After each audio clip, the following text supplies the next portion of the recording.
This morning there was a bomb that went off in Kabul, its center, killing at least 80 people and wounding hundreds of others, as well as damaging the embassy building in the Afghan capital.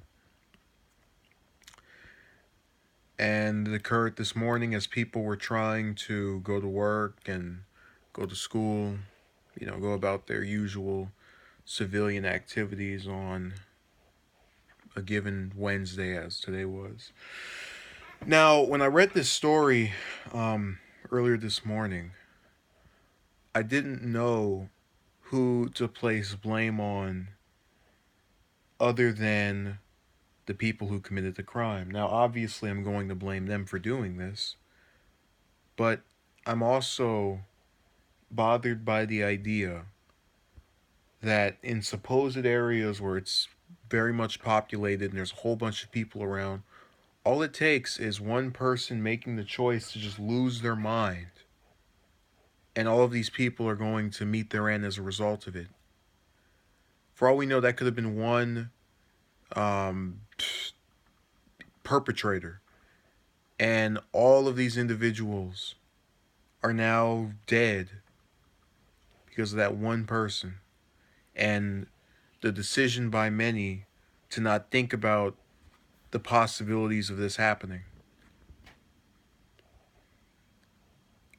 It's bothersome to me because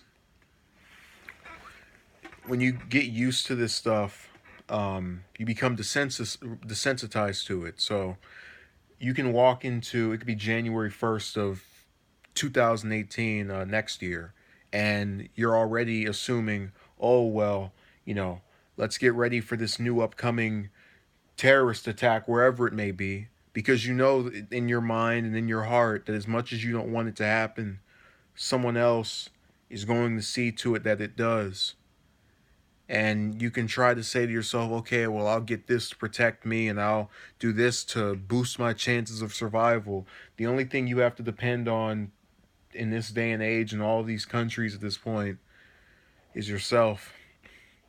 And that's not even just for living day to day, but for basic survival over murderers that are so quote unquote brazen slash um, brave that they would go out and attack people who least expect it. They couldn't go out there and actually confront them head on with these weapons because they know they would be dominated and probably either killed or put in jail. So they have to hide and do sneak attacks of this nature in areas where people wouldn't even be prepared for that to begin with. The ultimate act of cowardice is has been defined today, and I can only hope we don't have as many of these. We're going to keep having them, but something needs to be done over there, just as bad as it needs to be done over here.